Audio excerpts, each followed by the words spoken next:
यति भनिसकेर उसले एकचोटि गहिरो श्वास लियो र भन्यो, त्यसमध्येको म। मेरो पनि कहानी छुट्टै छ। सायद मौका मिलेछ भने सुन्न पाउनेछौ तिमीले कुनै दिन। यति भनेर ऊ पन्सियो आफ्नो कहानी सुनाउनबाट। जति नै फोर्स गरे पनि केही बोलेन। उसलाई कुनै पनि कुरामा बार बार फोर्स गरेको पटक्कै मन पर्दैन रहेछ, साकारले भनेको। त्यसपछि हामी सबैजना खाना खाने तर्खरमा थियौँ। त्यताका मौसम पनि सफा भएको थियो। घाम पनि लाग्न खोज्दै थियो, तर बादलले बिचैमा छेकिदियो। आजको भान्से म नै थिएँ। सबैलाई खाना दिएँ। सबैजना कति मिठो भनेर तारिफ गर्न लागे। साकार भन्दै थियो, धेरै दिनपछि मिठो खाना पाइयो, ठ्याक्कै आमाको हातको जस्तै। अझ अशोकले त भन्यो, यस्तै खाना सधैँभरि खान पाए पो। तर यस्तो खाना खाने सौभाग्य हामीलाई कहाँ जोड्थ्यो र। मेरो लागि गोल्डन चान्स थियो त्यो। कसैको इच्छा भए त यो सौभाग्य सधैँ पाउनुहुन्थ्यो नि बाबु, तर कसैले नचाहेर पो त। सुबिनको आँखामा आँखा जुधाएर यो सब भनिरहेकी थिएँ, तर उसले कुनै पनि जवाफ नै दिएन। बस चुप लागेर बसिरह्यो, खाना खाइरह्यो। खानालाई सकिएपछि हामी सबैजना बाहिर निस्क्यौँ एकछिन। काठमाडौँको पौष महिनाको त्यो जाडो, त्यो दिनको मौसम, ती साथीहरू अनि उसको साथ। म यति धेरै खुसी थिएँ कि मानौ भर्खर नोबेल पुरस्कार ग्रहण गरिरहेकी छु। दियोलाई बातीको, बरलाई पिपलको अनि जाडोमा घामको कति महत्त्व हुन्छ सायद भोग्नेलाई मात्र थाहा हुन्छ। हामी सबैजना घाम ताप्न माथि कौसीमा निक्लिएका थियौँ। यतिकैमा अशोकले अन्ताक्षरी खेलौँ भन्यो। सबैले सहमति जनाए। अशोकबाट नै यो सब कुरा आइरहेको थियो, त्यसैले उसले नै गाउन सुरु गर्यो।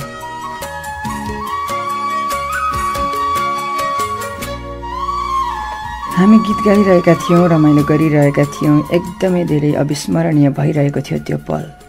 यतिकैमा अशोकको फोन आयो। फोन बोलिसकेर अशोक एकछिन दिल खोलेर हाँस्न थाल्यो, छमछमी नाच्न पनि थाल्यो। एकछिनसम्म हाँसिरह्यो। हामी सबैले सोधेपछि उसले भन्यो, सुमीको विवाह 40 वर्षको केटासँग भएछ। अनि यसमा यति धेरै खुसी हुनुपर्ने कुरा नि के छ र? मैले सोधेँ, तर यसपटक जवाफ अशोकले होइन, सुबिनले दियो। सुमी हाम्रो साथी हो, तर उसलाई रूपको धेरै घमण्ड छ। 10-12 जना लायक केटाहरूले प्रपोज गर्दा पनि उसले एक्सेप्ट गरिन। उसलाई प्रपोज गर्नेहरू मध्येको एक हाम्रो साथी अशोक पनि हो। अझ उसले अशोकलाई त आफ्नो अनुहार ऐनामा हेरेर आउनसम्म भनिछ। त्यति धेरै घमण्ड गर्ने केटीको विवाह 40 वर्षको बुढोसँग भयो। त्यसैले हामी हाँसेको। अब उनीहरू तीनैजना सुमीको कुरा काट्दै थिए। सुमी यस्ती, सुमी उस्ती, खुचिङ पर्यो, यस्तै। र मैले यतिकैमा भनिहालेँ, अझै पुगेन तपाईँहरूलाई उसको कुरा काट्न। हेर्नुहोस्, अरूको कुरा काटेर के पाउनुहुन्छ? कि कुरा काटे बापत तपाईँहरूलाई कसैले केही दिन्छु भनेको छ हो? जसको बारेमा मन पर्दैन नि उसको अगाडि गएर कुरा गर्ने हो। किन उसको पछाडि कुरा काट्नु? 24 घण्टामा तपाईँहरू अरू कसैको 10वटा कुरा काट्नुहुन्छ भने त्यसको सट्टामा एउटा मात्र भए पनि आफ्नो बारेमा सोच्नुहोस् त। जिन्दगी त्यसै फुल्नेछ। मैले जानेको त यति नै हो, बाँकी तपाईँहरूको इच्छा। मैले यति भनेपछि सुबिनले मलाई भन्यो, बस पुग्यो, अब तिमी एक शब्द पनि बढी नबोल। यति भनेर ऊ त्यहाँबाट कोठातर्फै झर्यो। हामी सबै स्तब्ध भयौँ। सबैको मुड अफ भइहाल्यो। ऊ कोठामा आएर एउटा फोटो हेर्दै एकदम स्याड भएर बसिरहेको थियो। मानव उसले भर्खरै आफ्नो आँखाकै अगाडि अनमोल चिज गुमाएको छ। हामी आएको थाहा पाएर उसले त्यो फोटो लुकायो। त्यो दिन सबै साथीहरू त्यहीँ बस्ने भए। अघिल्लो दिन ऊ र म मात्र थियौँ। अब त झन् सुनमा सुगन्ध थपिएको थियो, जो 3 जना साथीहरू पनि सँगै थिए। उसको कोठाको त्यो दोस्रो रात पनि त्यसरी नै बित्यो। भोलिपल्ट बिहानै चिया नास्ता गरेर साथीहरू त कुलेलाम ठोकिहाले। बाँकी ऊ र म। धेरै कुराहरू गर्न खोज्दै म उसँग, तर खोइ किन हो उसको समीपमा पर्ने बित्तिकै एक किसिमको डर र सङ्कोचले भूमिका खेल्थ्यो। सायद केही बोल्नै सक्दिनथेँ। तर मैले उसको कहानी सुन्न र त्यो फोटो जुन उसले बेला बेलामा हेरिरहन्थ्यो, ती 2वटा चिजको लागि धेरै फोर्स गर्थेँ उसलाई। तर ऊ केही न केही बहाना बनाएर पन्छिन्थ्यो। सेकेन्ड बित्यो, मिनेट बित्यो, घन्टा बित्यो। यो बिचमा पृथ्वीले सूर्यलाई 5 फन्का लगाउन भ्याइसकेको थियो। शुक्रबार सकिएर मङ्गलबारले प्रवेश गरिरहेको थियो। हेर्दा हेर्दै 5 दिन बितिसक्यो, तर हाम्रो दिनचर्या त्यही थियो। ऊ बिहानै उठेर कता कता जान्थ्यो, कहिले कोठामै बस्थ्यो। कोठामा हुँदा हामी दुई मात्र हुन्थ्यौँ। मैले उसको आँखामा धेरै पीडाहरू देखिरहेकी हुन्थेँ। उसलाई के भएको छ भनेर सोध्नु मात्र पनि मेरो मूर्खता थियो, किनकि सगरमाथाको फेदमा 50 डिग्री तापक्रम हुन सक्थ्यो। भुस कुटेर चामल निकाल्न सकिन्थ्यो होला, तर ऊ केही पनि बोल्दैन थियो यस विषयमा। हरेक निराशाभित्र एउटा मसिनो आशा लुकेको हुन्छ। मलाई उसको अतीत जान्नु नै थियो, उसलाई पढ्नु थियो। मन त दिइसकेकी थिएँ, अब सामाजिक बन्धनमा उसँग गाँसिनु थियो। त्यसको लागि मैले उसको अतीत बुझ्नु नै पर्थ्यो। 6औं दिनको त्यो रात मलाई निन्द्रा पटक्कै लागेन। सोच्न थालेँ, कहाँ हिँडेकी मान्छे थिएँ म, कहाँ छु, अब के हुने हो त्यो पनि टुङ्गो छैन। भोलिदेखि त अफिस पनि जानुपर्छ। घरमा मम्मी बाबाले पनि के सोच्नुभयो होला। साँच्चै नै म कति निष्ठुरी हुन सकेकी होला। घर हिँडेकी मान्छे फर्किएर यो अन्जानसँग कसरी रमाइरहेकी छु। कतै म साँच्चै पागल त भएन? हरेक कुराको लिमिट हुन्छ, तर मैले त लिमिट नै क्रस गरिरहेछु। अब भोलि बिहानै उसलाई थाहा नहुने गरी उसको जीवनबाट सधैँका लागि टाढा जानेछु। दिमागले यस्तै यस्तै भन्दै थियो। तर मेरो मन पनि थियो। मनले सहानुभूति देखाउँदै भन्थ्यो, यसमा तेरो केही पनि दोष छैन सुनिसा, त जे छस् ठिक छस्। भागेर जाने होइन, बरु उसको बारेमा बुझेर जा। आखिर त आफूबाट भागेर कहाँ जान्छस्? जति भागे पनि उसको यादहरूलाई छोडेर जान सक्दैनस् तैँले। त्यसैले बुद्धिमानी यो हुन्छ कि ऊबाट भागेर त आफूले आफूलाई ढाँट्ने काम नगर। मन र दिमागको अन्तर्द्वन्द कुनै विश्वयुद्धभन्दा कम थिएन। त्यसमा पनि मैले एउटाको साथ लिनु थियो। मैले मनलाई रोजेँ। आखिर मन सही त थियो। आँखाले देखियो, दिमागले सोच्यो र मनले मन परायो। यसमा मेरो के दोष? कुरा थियो परिवारको। मैले परिवारलाई सधैँका लागि माया मारेकी पनि त थिइनँ। केही गर्दा पनि निन्द्रा नआएपछि स्लिपिङ ट्याब्लेट खाने विचार गरेँ। बत्ती खोलेँ, स्लिपिङ ट्याब्लेट खोजेको कतै भेटिएन। करिब 10 मिनट खोजिसक्दा पनि भेटिएन। सुबिन बिउजियो। उसले सोध्यो, के भयो? निन्द्रा आएन अनि औषधि खोजेको त्यो पनि भेटिएन। राम्रोसँग खोज न, उसले भन्यो। र उसले पनि मलाई हेल्प गर्यो। मैले औषधि खोज्दै जाँदा उसको सिरानै पल्टाएँ। त्यहाँ एउटा फोटो थियो। त्यो फोटो त्यही थियो जुन उसले बार बार हेरिरहन्थ्यो। मैले पनि हेर्ने मौका पाएँ। अब मैले उसलाई सोध्नु नै थियो, त्यो फोटोमा भएकी केटी को हुन्? फेरि पनि ऊ केही बोलेन। अन्तिममा ऊ केही बोल्यो, उनी माया हुन्, मेरी आफ्नै केटी माया। अनि अहिले उहाँ कहाँ हुनुहुन्छ? मैले सोधेँ। कहानी लामो छ, अहिले सो त पछि भन्छु, उसले भन्यो। तर मेरो जिद्दीको अगाडि उसको केही पनि बहाना चलेन। त्यो पल ऊ हारेरै छोड्यो अनि जित मेरै भयो। त्यो सुनसान रात, एउटी जवान केटी र अर्को जवान केटा। 10:41 गएको त्यो समय। अधिकांश मान्छेहरू सपनाको संसारमा रमाइरहेका हुँदा हुन्। उज्यालोको लागि एउटा बल्ब बलिरहेको छ। एउटा कुर्सी छ मेरो अगाडि। त्यही कुर्सीमा बसिरहेको छ सुबिन विश्वकर्मा। उसको पछाडि एउटा बेड छ। त्यही बेडमा म बसिरहेकी छु। उसलाई पछाडिबाट निहालिरहेकी छु। कोठा शान्त छ। बेला बेलामा बाहिरबाट कुदिरहेका मोटरसाइकलको हर्न मात्र सुनिन्छ। यतिकैमा सुबिन कुर्सीबाट जुरुक्क उठ्यो। झ्यालको पर्दा खोलेर एकचोटि सबैतिर हेऱ्यो। मलाई पनि हेऱ्यो एकचोटि। त्यसपछि सुरु गर्यो आफ्नो कहानी।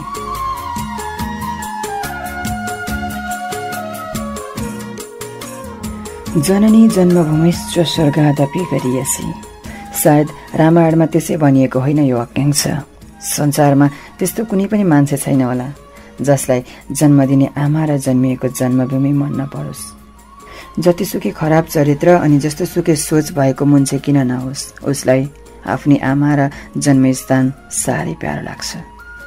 मलाई पनि प्यारो लाग्छ त्यो ठाउँको, जुन ठाउँलाई सहारा लिएर म जन्मेँ हुर्केँ। साह्रै याद आउँछ पिप्लेबेसी गाउँको। मेरो मम्मीले भन्नुभएको, म जन्मिँदा पूर्णिमाको त्यो रात पुरा गाउँ नै झलमल्ल थियो रे। करिब 4 घण्टाको सुत्केरी व्यथा लागेपछि म जन्मिएको अरे। मम्मीले भन्नुहुन्थ्यो, म जन्मिने बित्तिकै धेरै रोएँ अरे। भनिन्छ जन्मिँदा धेरै रोनेहरूले जीवनमा धेरै पीडा भोग्नुपर्छ। सायद त्यसैले होला आजसम्म पनि आँसु र पीडाले साथ छोडेको छैन। अब त यस्तो लाग्न थालेको छ मेरो जीवन साथी भनेको नै यिनै आँसु, पीडा र अनेकन दुःखहरू मात्र हुन्। आखिर जीवनभरि साथ दिनेलाई त जीवनसाथी भनिन्छ नि। लाग्छ मलाई जीवनभर साथ दिने भनेको नै आँसुले मात्र हो। बदलामा म जति जति बढ्दै जान्छु यो पनि त्यति नै बढ्दै गइरहेको हुन्छ। म जन्मदाताका बाबा घरमा नभएकोले मम्मीलाई धेरै सकस भएको रे। बिचारी मम्मी के चाहिँ गरून्? आजभोलि यदाकदा म सोचिरहन्छु काश जीवनमा मैले मेरी आमाको साथ नपाएको भए। साँच्चै नै मेरी आमा धरती हो, आमा संसार हो र आमा नि सब चिज हो। एउटी भर्खर चल्लाकारीकी कुखुरीले उसका चल्लाहरूलाई कसैले छोइदियो भने मात्र पनि ठुङ्न आउँछ। एउटा ढुकुरले कति दूर बस्तीबाट मुखमा चारो टिपेर आफ्ना बच्चालाई खुवाउँछ र एउटी आमाले कति प्रसव पीडाहरू सहेर आफ्नो सन्तानलाई जन्म दिन्छ। सायद त्यसैले पनि भनिएको हुनुपर्छ संसारमा सब चिजको डेट एक्सपायर हुन्छ, तर आमाको माया मात्र त्यस्तो चिज हो जुन कहिले पनि डेट एक्सपायर हुँदैन। हाम्री आमा पनि हाम्रो लागि धरती थिइन्।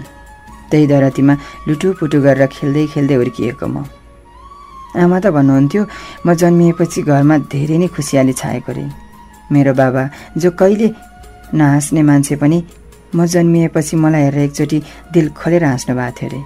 अझ मेरो दिदीले त मेरो आमालाई सुत्केरी व्यथा लाग्न साथ गाउँभरि मेरो भाइ आउँदैछ भनेर चक्लेट बाँड्दै हिँडेकी रे। म बालापनमा धेरै झगडालु थिएँ। मलाई अझै सम्झना छ ती पलहरूको, जति बेला म धेरै जसो झगडा गरेर घर जान्थेँ। सायद मलाई मेरी आमाको माया धेरै भएर होला। म धेरै नै जिद्दी पनि थिएँ, तर जस्तो सुकै मुन्छेको घमण्डलाई पनि तोड्न सक्ने यो समयले मेरो घमण्डलाई पनि बिस्तारै बिस्तारै तोड्दै गयो। म बिस्तारै बिस्तारै आमाको माया, बाबाले देखाएको बाटो अनि सदैव मेरो भलो चाहने मेरो दिदीको प्रेममा जीवनका पाइलाहरू चलाइरहेको थिएँ। मलाई थाहा छैन यो समयसँग कति धेरै ताकत छ।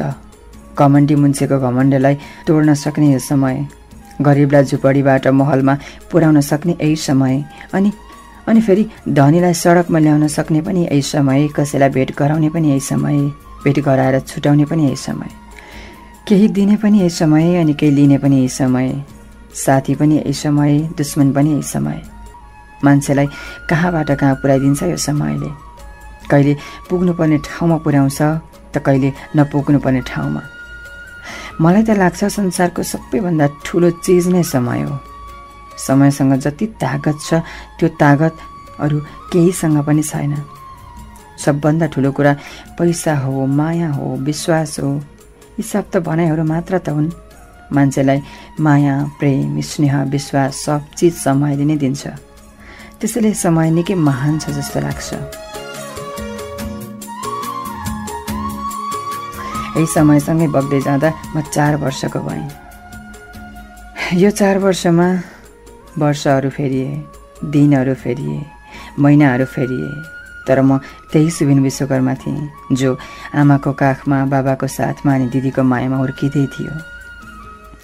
त्यति बेलासम्म मैले पूर्ण रूपमा झगडा गर्न छोडिसकेको थिएँ। सायद म 6 वर्षको हुँदो जति बेला मैले सदैवका लागि झगडा गर्न छोडेको थिएँ। त्यो पनि बाबा, मम्मी र दिदीको शिरमा हात राखेर कसम खुवाइएको थियो मलाई। नत्र त 4-5 वर्षको उमेरमा मलाई पिप्लेबेसी गाउँमा नचिन्न सायदै कम हुन्थे, कमसेकम झगडाको मामलामा। आज सम्झिँदा लाग्छ म जस्तो रिसाहा झगडालु त्यो गाउँमा अरू कोही पनि थिएन। दिनौँ जसो स्कुलमा, गाउँमा, कहिलेकाहीँ त अरूको घरमा पनि गएर झगडा गरेर आउँथेँ म। तर आजको यो दिनमा आइपुग्दा, अहिलेको यो घडीमा आइपुग्दासम्म पनि म यति अवश्य भन्न सक्छु, मैले जिन्दगीमा जति नै खराब कामहरू गरेको भए पनि म कहिले पनि घमण्डी हुन जानिनँ, स्वार्थी हुन जानिनँ। घमण्ड, स्वार्थ के हो जीवनमा मैले कहिले बुझिनँ। हो, म स्वीकार गर्छु कि म रिसाहा थिएँ, झगडालु थिएँ, तर घमण्डी कहिले थिइनँ, स्वार्थी कहिले थिइनँ। अझ स्वार्थ त कस्तो हुन्छ थाहा छैन अझैसम्म पनि। म माथि कसैले पनि यी शब्दको प्रहार गरेको पटक्कै मन पर्दैन। मन परोस् पनि कसरी, जो म कहिले भएकै छैन अनि म माथि नै शब्दहरूको प्रहार हुन्छ भने। म बालापनमा अरू कुरामा जस्तो भए पनि पढाइमा धेरै मेहनती थिएँ। मलाई कहिले पनि स्कुलमा सेकेन्ड हुनु परेन। कुरा मेरो मेहनतको होइन, मेरो बाबाको मेहनतको हो। त्यसै त म बिचरा कसरी पो सधैँ फर्स्ट हुन्थेँ होला र। मेरो बाबाले हर दिन हर रात मेरो पढाइको लागि फोकस गर्नुहुन्थ्यो।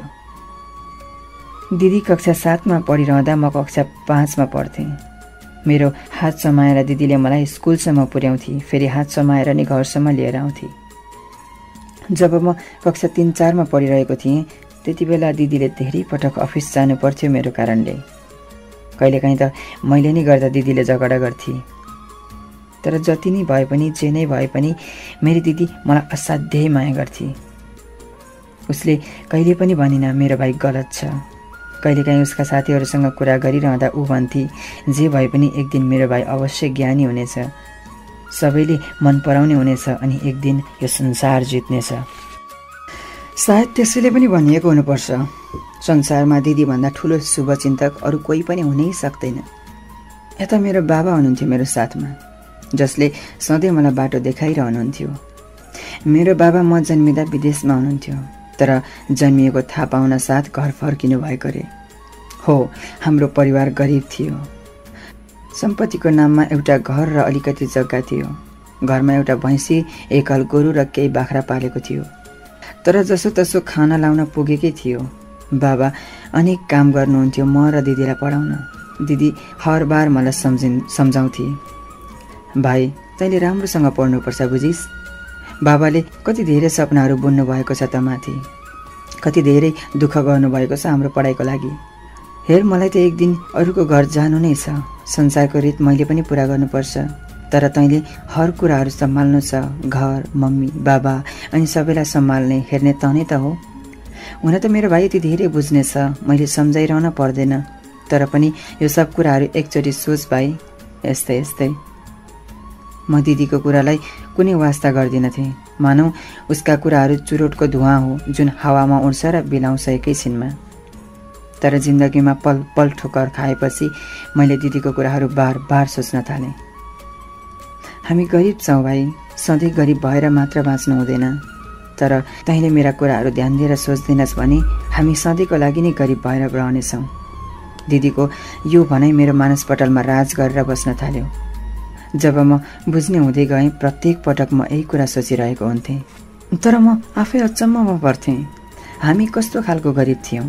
खान पुगेकै थियो, बस्नका लागि सानो भए पनि घर थियो, दिदी र मलाई पढ्न पुगेकै थियो। सबभन्दा ठुलो कुरा त हामी खुसी थियौँ। पिपले बेसी गाउँको सबैभन्दा धेरै खुसी हाम्रो परिवार नै थियो, दुनियाँले यसै भन्थे। मैले धेरैको देखेको छु, 5 तले बङ्गलामा बस्नेहरू पनि रात दिन पीडामा हुन्छन्। थाहा छैन उनीहरूलाई के को पीडा हुन्छ। सायद सम्पत्ति मात्र सब थोक हुँदो हो त उनीहरू किन यति धेरै दुखी हुन्थे होला। कहिलेकाहीँ हाम्रो घरमा पर्यटकहरू आएर बास बस्थे अनि जाने बेलामा भन्थे, तपाईहरूको परिवार कति धेरै खुसी र सुखी छ, साँच्चै संसारकै अनुपम नमुना छ तपाईहरूको घर। समय आफ्नै गतिमा बग्दै थियो। म कक्षा 9लाई बिदाई गरेर कक्षा 10मा प्रवेश गरिरहेको थिएँ। यति बेला मेरी दिदी खुसी कक्षा 12मा पढ्दै थिए। उसको पढाइ अत्याधिक राम्रो थियो, त्यसैले उसको पढाइमा कहिले पनि खर्च हुँदैन थियो। उसले इन्टर लेभलको पढाइ पनि पूर्ण स्कलरसिपमा पढिरहेकी थिए। यता मेरो कक्षा 10को पढाइ अझ भनौँ एसएलसीको पढाइ पनि सुरु भइरहेको थियो। एसएलसीको तयारी गर्नका लागि साथीहरू बाहिर ट्युसन पढ्न जाने भए, कोही भने स्कुलमै पढ्ने भए। त्यसमध्ये हाम्रो ग्रुप पनि स्कुलमै पढ्ने भयो। हाम्रो ग्रुप अर्थात् शिवशङ्कर चौधरी, निकेश दाहाल, निशा राई, आकाङ्क्षा नेपाली र म। मङ्सिरको महिना थियो। हामी ट्युसन सकेर चटपटे खाना आन्टीको पसलमा गएका थियौँ। आन्टी चटपटे घोल्दै हुनुहुन्थ्यो। हामी हाम्रै कुरामा मस्त थियौँ। हाम्रो ग्रुपमा निशा धेरै बोल्ने स्वभावकी थिए। उसले त्यहाँ पनि कुरा निकालिहाली फिल्म हेर्न जाने। कुनै पनि हालतमा यो शनिबार अनमोल केसीको नयाँ फिल्म लागेको छ अरे, हेर्न जाने है। बरु टेन्सन नगर न गाइज, टिकटको व्यवस्था म नै गरिहाल्छु।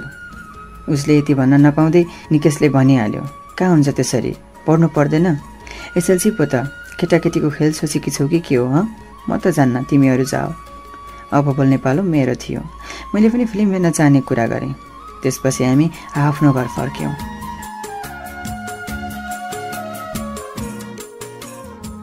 त्यो दिन हाम्रो घर बिल्कुलै फरक देखिएको थियो। भर्खर घरभित्रैकी बेहुली किन त्यति धेरै सजिएकी हुन्छ र? त्यति धेरै सजाइएको थियो हाम्रो घरलाई। गाउँलेहरू धेरै जसोको बास हाम्रै घरमा थियो। गाउँका युवाहरू घरको गेट सजाउनतर्फ तल्लीन थिए। यता बुढाबुढी देखिने सबैजना मेरो बाबासँग खै के हो कुन्नी खासखुस गर्दै थिए। उता आमा समूह थियो।